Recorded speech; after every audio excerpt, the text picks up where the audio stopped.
failure has been factored in, doesn't it? I mean, quite clearly that what's been done is someone's done the numbers and said, well, we're never going to get all those people to claim pension credit anyway, so let's work on that basis. We need to be plain here.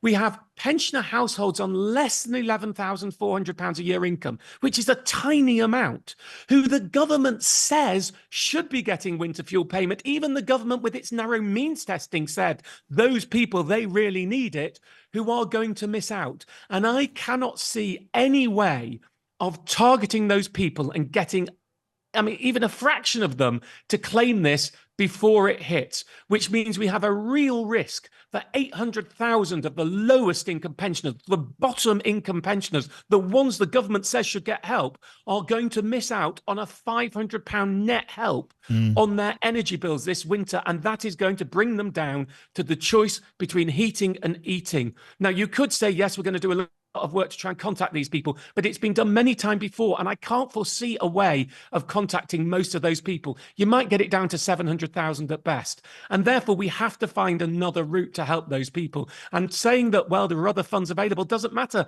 because by definition, these are the people who don't apply for things. That is the danger of the policy. Right. I mean, I can hear, just by talking to you, the strength of feeling that you have at the moment over this change of policy. I always do whenever we speak. Bottom line, you just think this is just too, as it sits, just too blunt an instrument, which, however you look at it, as it stands, is just going to hurt a great many people, far too many people, and cause them a good deal of pain. Well, yeah, and cause cost to the NHS while we deal with hypothermia this winter, which should be factored into the budgeting as well. Look, in my scenario, I would increase the means testing. I put it to council tax band A to C, which is an imperfect, I accept, model for household income. Yeah. But it's very cheap to do because it's band 8. You know, people know what council tax band they're in, and you just add that as an extra criteria. It probably cut the savings down to around £1 billion from £1.9 billion, or maybe £1.2 billion from £1.9 billion. But it would mean that we managed to make sure many of those poorest pensioners are actually getting the money that's required to them. So my first, I've been saying long that the means testing is too narrow, but my real concern is, even if we say it's right, the means testing is right, is all the people who'll slip through the system. Yes. I mean, we're talking potentially 40% of eligible people will slip through the system and not get the help. Well, that cannot be right. I mean, energy bills are still not far from double what they were pre-crisis, and pensioners have not had an income rise that can sustain that. It is a real problem, and you can do as much outreach as you like.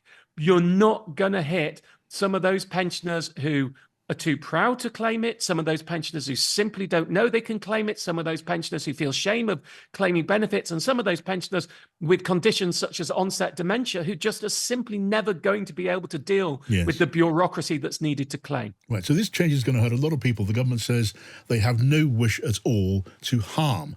And even if they succeed in their stated aim of getting more pensioners to claim what they are due under pension credit, if they succeeded in that aim, it would simply wipe out the savings they say they're seeking that they need. You say it won't happen, but on paper, that would have that effect. Yes, although it would actually, what it would do is it would mean that we had at least shifted from a mass universal set of funds to giving it to the poorest pensioners. Yeah. So, yeah, I mean, in terms of helping the economy, you're right.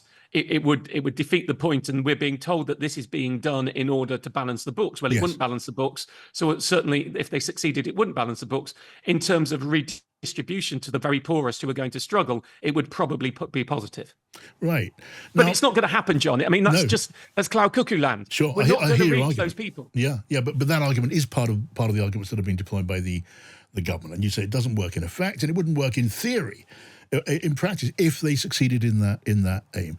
It's also part of the argument that the triple lock has been preserved, and that does add or preserve hundreds of pounds worth of income to millions of pensioners. But already you're telling us that, yes, that's true, but it doesn't make the difference. Well, look, let's just do some big buts here, right?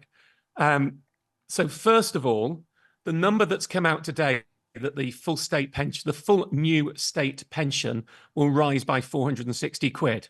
Well, you can hear two caveats in that to start with. First of all, new.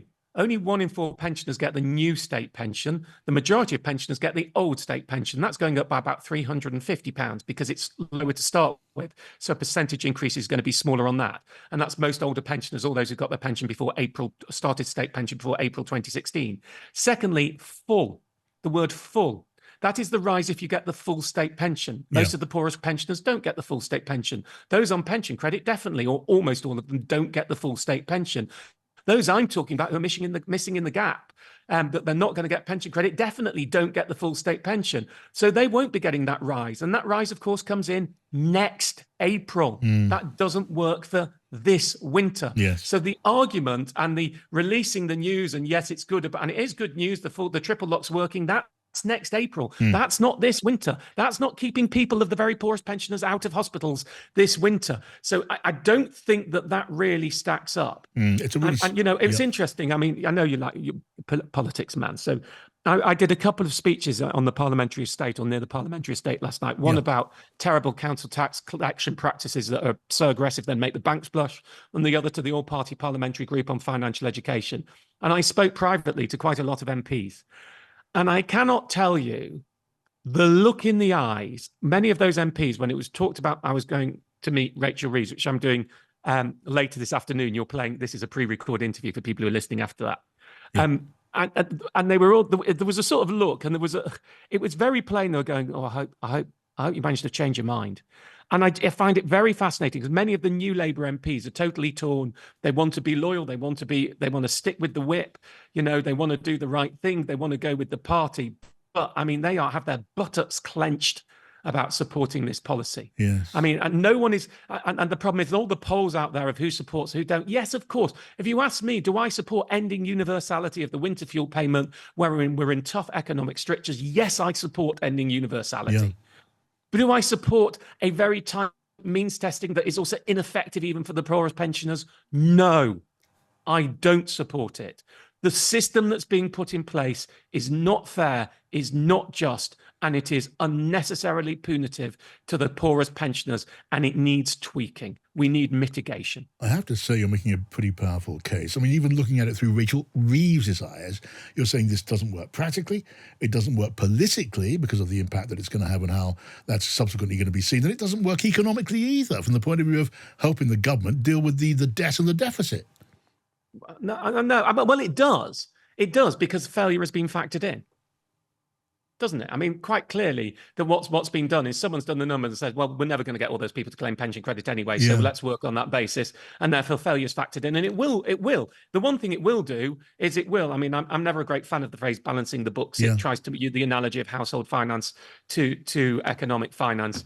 I mean, it's interesting. You look, I think it was 2017 when the Tories pulled doing this policy because Labour said 4,000 poor pensioners would die if they did it.